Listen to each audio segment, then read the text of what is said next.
Hi everyone, Radhe Radhe.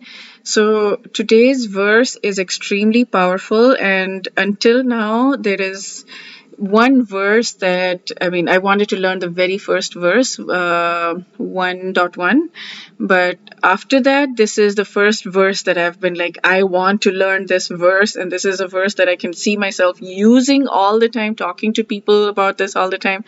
It's going to be beautiful. It is so good. It is useful for us to remember every day. Every single human being can remember this every day. And I think this is just insanely powerful. Insanely powerful. It is just phenomenal. It's very difficult to sing. It's very difficult to speak. So I've had to practice it a few times. And I don't know if I'll still manage to sing it properly, but it's just amazing. I'm going to put a lot of effort into remembering this verse and learning this verse. Okay, so what it means, let's go to the translation first before I sing it. O son of Kunti, the non-permanent appearance of happiness and distress and their disappearance in due course. So the happiness and sadness appear and disappear. Just like winter and summer seasons, they arise from sense perception, O son of Bharat, and one must learn to tolerate them without being disturbed. Oh my goodness. Because yeah, there have been things that happened today. There's something that happened yesterday, and there's something that happened today, and I'm like, literally went to the temple and I was like, please help me sort this. You gave me this problem. Please help me fix it also. And I've been working on not getting disturbed by them and not just being like, okay, it happened, this happened, and I'm gonna work very hard on not worrying about it. Like, the worrying is not gonna help anyways, but yeah, I'm just going to let go. But it's easier said than done. But oh boy. Okay, so let's sing it. I'm going to play this today because it'll just help me stay on track, because it was a little bit difficult.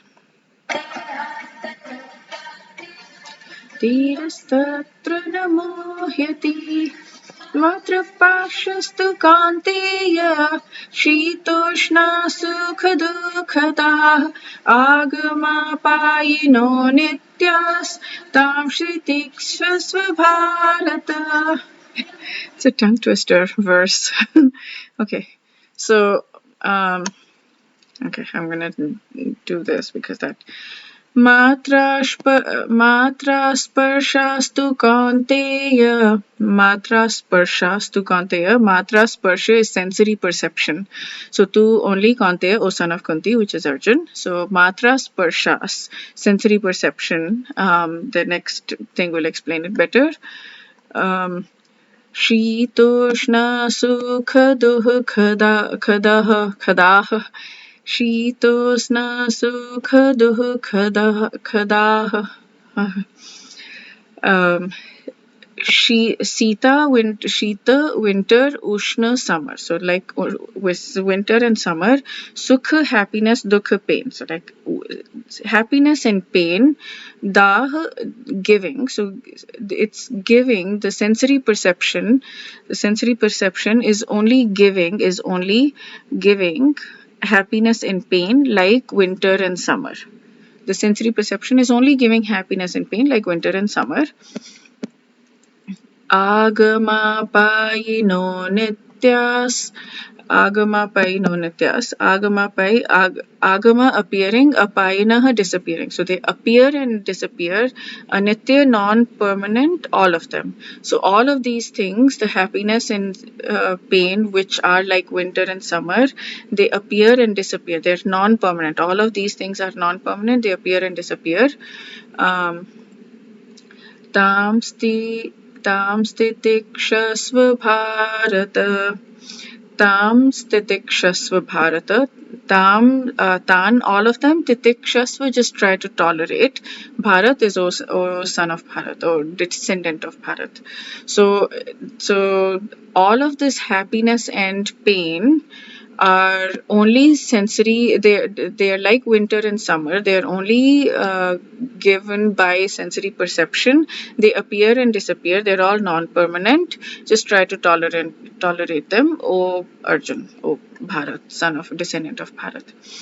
The translation of Swami Mukundanand here is very good. He says, O son of Kunti, the contact between senses and sense objects give rise to fleeting perceptions of happiness and distress. These are non-permanent and come and go like the winter and summer seasons. O descendant of Bharat, one must learn to tolerate them without being disturbed. I really love this translation very much. It's very clear. So the contact between sense and sense objects give rise to fleeting perceptions of happiness and distress. They're non-permanent, they're like winter and summer, and tolerate them. That's the crux of it. I think if we just listen, I'm sure there's going to be many verses that I'm going to speak to like this. But if I don't even read the rest of the Gita at all, and I just like listen, just learn this verse and follow this verse, then my life is fulfilled. It's just that this is I feel this is, at least so far, and probably this is one of the most important verses of the entire Gita. It's so good. I can't wait to see the further gems that are there in this scripture.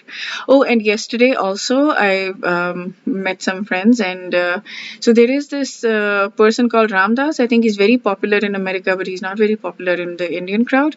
But he had 1 hour video ish, 1+ hour video ish per chapter of the Gita, and people were like, he changed my life completely. And these are white guys, and they're like, yeah, my life completely changed. I've listened to that whole series many times, and I love it. And just I was like, wow, okay. So he sent it to me, so I'm going to be listening to that. So that's another source. I'm going to be listening, obviously, so chapter 1 and chapter 2 right now. So I've listened to Swami Sarva Priyananda, who has the 1 hour similar kind of thing, 1 hour plus per chapter video. So I've listened to that one, chapter 1, and have most of chapter 2, like not fully yet. And I'm going to listen, so I'm going to finish that, and I'm going to listen to the Ramdas version of chapter 1 and 2. So I'm going to get better understanding of, more holistic understanding of the Gita from the different perspectives. I'm not sure which school of thought Ramdas follows, but I will find out. It'll be good. It'll be amazing. Probably the non-dualist version. It'll probably be the Advaita version. Okay, so this was verse 14. I don't know if I mentioned that. So this is chapter 2, verse 14. We're going to do chapter 2, verse 15 tomorrow. Wish you a very beautiful day. Radhe Radhe.